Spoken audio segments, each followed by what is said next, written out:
Hello வணக்கம். இது உங்கள் சிவி ஜோன். சொல்லலாம் எப்படி இருக்கீங்க? இப்போ பார்த்தீங்கன்னா ஒரு சம்பவம், அதாவது நம்ம சப்ஸ்கிரைபர் ஒருத்தங்க வந்து சூப்பரான ஒரு கமெண்ட் போட்டிருந்தாங்க. என்னென்னா, அண்ணே இன்றைக்கி இன்னொரு எபிசோட் பார்த்தீங்களா, அதில் ஒரு சம்பவம் இருக்குது, லாஸ்ட்டாக போய் பாருங்கள் அப்படி சொல்லியிருந்தாங்க. ஸோ அதில் நம்மளுக்கு ஒரு திடுக்குன்னு தகவல் வந்துச்சு அப்படின்னு சொல்லலாம், ஒரு ஹிண்ட் மாதிரி. இது வந்துட்டு பழமரத்தில் வந்துட்டு காக்கா உட்காந்த உடனே அந்த பழமரம் விழுந்த மாதிரியா அப்படின்னு எனக்கு தெரியாது, சும்மா ஒரு சின்ன ஒரு விஷயம்.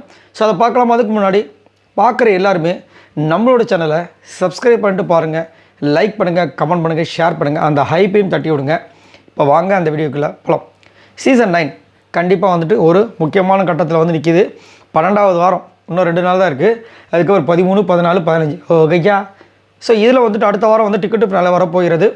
அதுக்கு அடுத்தது பார்த்திங்கன்னா மணி பெட்டி, அதுக்கப்புறம் கண்டஸ்டன்ட் ரீஎன்ட்ரி, அதுக்கப்புறம் டைட்டில். ஸோ நல்ல ஒரு பயங்கரமான ஒரு க்ரூஷியலான ஒரு விஷயத்தில் இருக்கும். இப்போ டைட்டில் வினர் யார் அப்படின்னு கேட்டிங்கன்னா, இதுக்கு முன்னாடி சீசன்லாம் வந்துட்டு எல்லாருக்குமே வந்து இவங்க தான்ப்பா அப்படின்னு சொல்லிவிடுவோம். முத்துக்குமாரெல்லாம் ப்ரெடிக்ட் பண்ணியாச்சு இந்த டைம்லலாம். அதுக்கு முன்னாடி ஒருத்தவங்க சொல்லியாச்சு, அதுக்கு முன்னாடி அப்படியே போயிட்டுருக்கு. ஆனால் இந்த சீசனில் யாராலையுமே சொல்ல முடியல. இப்போ வரைக்கும் ஒருத்தர் கூட வந்துட்டு இவங்க தான் அப்படி சொல்லவே முடியல. அந்த மாதிரி ஒரு பயங்கரமான ஒரு ட்விஸ்ட் இந்த சீசன் 9 இருக்குது. அது மட்டும் தான் ட்விஸ்ட்டான்னு கேட்டிங்கன்னா, நிறைய விஷயங்கள் ட்விஸ்ட் இருக்குது. டாஸ்க் ஒழுங்காக பண்ணுறது கிடையாது, ஃபன்னே சுத்தமாக கிடையாது, எப்போ பாரு நைன் சண்டை. அதே மாதிரி இந்த ஒருத்தரை டார்கெட் பண்ணுற விஷயங்கள் திரும்பவும் நடக்குது. இந்த மாதிரி இருக்கும்போது சரி, இந்த சீசன் 9 யார் பயங்கரமாக கண்டென்ட் இது வரைக்கும் வெறித்தனமாக ப்ளஸ்ஸு மைனஸ் எல்லாத்தையும் தாண்டி கொடுத்தது பார்த்திங்கன்னா ஒன்லி ஒன் விஜய் பார்வதி. அவங்களுக்கு டைட்டில் கிடைக்குமா அப்படின்றது ஒரு பெரிய எதிர்பார்ப்பு.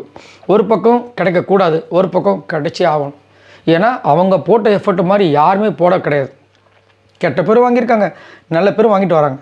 சூப்பராக வந்துட்டு அவ்வளோ விஷயங்கள் ஸ்ட்ராட்டஜியாக பக்காவாக பண்ணியிருக்காங்க.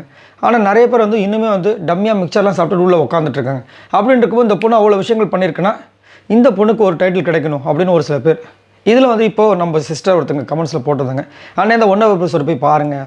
சரி போய் பார்த்தேன், லாஸ்ட்டாக பாருங்கள். லாஸ்ட்டாக போய் பார்த்தா பாருன்னு சொல்லிட்டு நம்ம இவர் சபரி கத்துறாரு. அதுக்கப்புறம் நம்ம கமருதுன்னு சொல்கிறாங்க. அந்த பாரு சொல்லும்போது கரெக்டாக வந்துட்டு லைட்டில் ஆஃப் ஆகுது. அப்படியே நம்ம அந்த எபிசோடு முடியுது. BB9 அந்த லோகோ காமிச்சு முடிக்கிறாங்க. ஒருவேளை பாரு BB9ஓட டைட்டில் வினர் அதை சொல்கிறதுக்கு காமிக்கிறாங்களோ அப்படின்னு சொன்னாங்க. என்னடா இது அப்படின்னு சொல்லிட்டு நான் என்ன பண்ணேன், டக்குன்னு பின்னாடி ஒரு நாள் முன்னாடி போவோமே, அதில் என்ன சொல்கிறாங்க பார்த்தா, அதில் வந்து அமித்தும் சாண்டரும் பேசக்கூடிய விஷயங்கள் வருது. இதில் என்ன வரப்போகுது பார்த்தா, அதே மாதிரி கரெக்டாக அந்த எபிசோட் முடியும் போது பாருன்னு அவர் பேசிகிட்டு இருக்காரு. அமித் வந்து பார்வதி பற்றி பேசுகிறாரு. அப்படி லைட் ஆஃப் ஆகுது, BB9 லோகோ காமிக்கிறாங்க, அந்த எபிசோட் முடியுது. என்னடா இது. சரி, அப்போ அதுக்கு முன்னாடி நம்ம யோசிப்போம்ல, அப்போ பார்ப்போம் வாங்கன்னு சொல்லிட்டு திரும்பவும் அடுத்த எபிசோடுக்குள்ளே போகிறேன்.